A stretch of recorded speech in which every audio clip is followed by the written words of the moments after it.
खुलुमबाय लोगोफोर आरो रायजो राजा नोंथांमोन आरो आंनि चेनेल अनसायग्रा साफ्रोमबो आफा रायजो राजा। दा दिनै मोनसे बिराद गोनां इम्पर्टेन्ट भिडिअ लाना फैदों आरो रायजो राजाफोर नोंथांमोनहा जाय हारि मोजां मोनग्रा बै बिथांमोना भिडिअखौ नाय आरो जाय बिथांमोना जोंनि हारिखौ मोजां मोना बर' जाथिखौ मोजां मोना बे बिथांमोना दिनैनि भिडिअखौ नायालासिनो स्किप खालामनानै ओंखारलांबानो जाबाय आरो लोगोफोर सिदा बाथ्रा नङा होमबा। दा बिनि सिगां मोनसे गुसुं इन्ट्र होग्रोगोन। दा नैबे इन्ट्रखौबो नोंथांमोना नायनानै लाग्रो। दा बिनिफ्रायसो बाथ्राखौ फंनैसो सावरायनाय जागोन आरो जोङो जांगिया गेन्जि सुनानै फुल सिकिउरिटि होनानै बिथांखौ जों सासे बर'नि सासे लिडार जों थैगोन लिडारा थानांगौ होननानै जों बेबायदि सिकिउरिटि होना लाबोनाय सासे गबिन्द बसुमतारिया नंखाय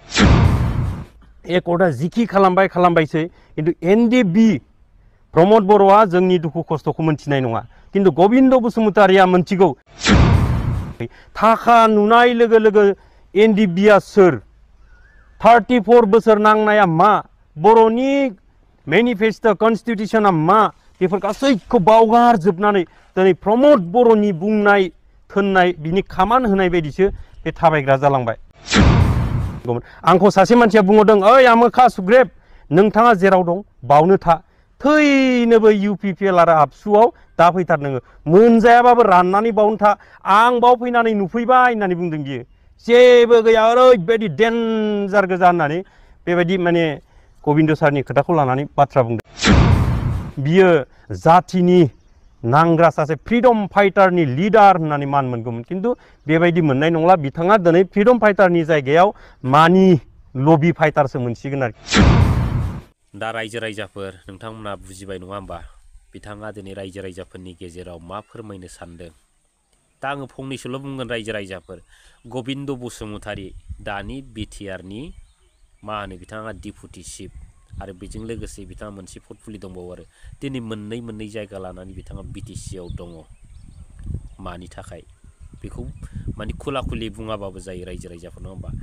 नाथाय दिनै एनडिएफबि बिदा फंबायफ्रादि बिथांखौ इसिबां अननाय होदोंमोन नङा होमबा। दिनै गबिन्द बसुमतारिया बै बिदा फंबायफोरनो दिनैहाय मा अननाय होखो जों बेखौसो सिन्था खालामनांगोन रायजोफोर नङा होमबा। दिनै हारिनि नांनायाव दिनै एनडिएफआनो हक सोरबा बिएलटिआनो हक सोरबा एबसुआनो हक सोरबा जोंनि बर' जाथियानो हक आरो दिनै गोबां खस्थ' मोनदों गोबां जिउ होदों गोबां नाना बाना जानानै दं आरो गोबां खैफोदजों जुजिनांगौ जानानै दं दासिमबो जोंनि बर' जाथिया नङा होमबा। दा जिखुनु हक लोगोफोर आरो रायजो राजाफोर दिनैनि समाव गोबां बाथ्रा सावरायला। दा नोंथांमोना भिडिअखौ नायलांदो। गबिन्द बसुमतारि बिथाङा जाहैबाय दिनै मानि लबि फाइटार बिथांखौ मुं होनाय जादों। दा मानि थाखाय बिथांखौ मानि लबि फाइटार मुं होनाय जाखो दा बेखौबो नोंथांमोना नायनानै लाबानो जाबाय लोगोफोर। आं गबिन्द सारखौ आं खावलायनो सानदों मालाबाबो आं बुंफेराखैमोन बिथांनि जोङो सिगां हाग्रा बंग्रायाव थानाय समाव जोंनो बेबायदि पलिटिकेल जि क्लासफोर होयोमोन बिथांनि जि जोङो जांगिया गेन्जि सुनानै फुल सिकिउरिटि होनानै बिथांखौ जों सासे बर'नि सासे लिडार जों थैगोन लिडारा थानांगौ होननानै जों बेबायदि सिकिउरिटि होना लाबोनाय सासे गबिन्द बसुमतारिया नंखाय दिनै बियो जोबनायसिमाव आं लुबैदोंमोन बे सारखौ बियो एकर्डा जिखि खालामबायसै खिन्थु एनडिएफबि प्रमद बर'आ जोंनि दुखु खस्थ'खौ मोनथिनाय नङा खिन्थु गबिन्द बसुमतारिया मोनथिगौ एनडिएफबिआ जे लिवार दावखा अरजानानै आर्मि पुलिसजों गावलायनानै हाग्रा बंग्रायाव बिलाइ गोरान जानानै बिलाइ गोथां जानानै थांनानै थाबोनाय गावनि फिसा बायदि एनडिएफबिनि केडार्सफोरखौ थैनाय थांनायनि बाथ्राफोरखौ साननानै बिथाङा सोरबा थैनायाव सोरबा लोमजानायाव फैसा होनो दाहाथों बिथाङा खुनु बाव फेक्सन लायाजासे बयबो एनडिएफबिखौ खबर लाजानो आं लुबैयोमोन। दा बिथाङा बेबायदि खामानिखौ मावाखै। थाखा नुनाय लोगो लोगो एनडिएफबिआ सोर 34 बोसोर नांनाया मा बर'नि मेनिफेस्टो कन्स्टिटिउसना मा बेफोर गासैखौ बावगारजोबनानै दिनै प्रमद बर'नि बुंनाय थोननाय बिनि खामान होनाय बायदिसो बे थाबायग्रा जालांबाय। आं बेखौ मोनसे समाव नोजोर होदों जेब्ला जों भुटान बे गेलेम्फुआव रायलायनो थांदोंमोन बे समफ्राव जोङो जमा रायलायो सारबो दंमोन खिन्थु जेब्ला बिसोरो ओंखारो प्रमद बर'जों बिजों एकदम गोसथोलायनाय बायदि प्रमद गावनि गारिखौ गारनानै प्रमदनि गारियाव थ्रोब नङाला गावनि जायगायाव प्रमदा थ्रोब हाबलायनानै बिसोर मा रायलायो बिसोरनि खोथा आरोखि दिनै बिनिखायनो प्रमद बर'आ सासे एक्सपेल खालामग्रानि बियो सासे मास्टार माइन्ड एनडिबिनिखौबो जोंनि धीरेन बर' सारखौ एक्सपेल खालामनायनि मास्टार माइन्डआ बेनो दिनै साहित्य सभायावबो जोङो दिनै नुनो मोनबाय जाय साहित्य सभानि भाइस प्रेसिडेन्ट बिथांखौबो जेबो खुनु मोनसे कुइसन खालामालासिनो दिनै एक्सपेल खालामनाय बेबायदि औ एक्सपेल खालामबाय खालि एक्सपेल जेब्राराम मुसाहारिखौबो एक्सपेल खालामबाय बे एक्सपेलनि माबाजोंनो बियो लाबोदों माने गासैखौबो एसे खर' दैखोबानो बुख्रेबनानै गावसोर राजा जानायनि आरोखि दिनै ओरैबायदि सोमोनांबाय आं थाइसे थाइनै थाखानि थाखाय जोंनि दानि जि डिपुटिबो होनजायो एमएलएबो होनजायो गबिन्द बसुमतारी सारा जे मोननै बिबान लालायनानै बेखौथ' दिनै संसाराव लबिसो होनना बुंसिगोन बियो थैनायसै समाव बोराय बैसो समाव बिराद गिदिर मान सन्मान लानानै बिथाङा बे संसारनिफ्राय नागारलाङोबा बियो बिराद रेसपेक्ट मोनगौमोन आंखौ सासे मानसिया बुंहरदों ओइ आमोखा सुग्रेब नोंथाङा जेराव दं बावनो था थैनोबो इउपिपिएल आरो आबसुआव दा फैथार नोङो मोनजायाबाबो राननानै बावनो था आं बाव फैनानै नुफैबाय होननानै बुंदों बियो जेबो गैया ओरैबायदि डेन्जार गोजा होननानै बेबायदि माने गबिन्द सारनि खोथाखौ लानानै बाथ्रा बुंदों आरोखि खिन्थु जायफ्रा दिनै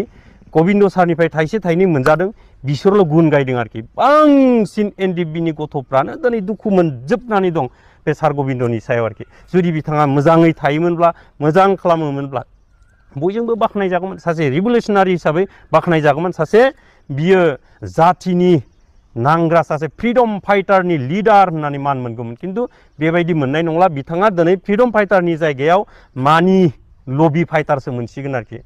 बोरायथार समावसो बियो दिनै जोंखौ गोबां खोथाफोरजों बुरखायबोबाय बुंबोबाय थाखा फैसाया देरसिन नङा सानसे जागोन बेबायदि जागोन बर'लेण्ड मोनबा बिदि जागोन सारा जोंनि धीरेन बर' सारा जेब्ला रुलिं गभर्नमेन्ट सरकारजों थानानै जों बाथ्रा बुंनांगौलै जोङो मोजां लाबोनोसै होनना बुंब्ला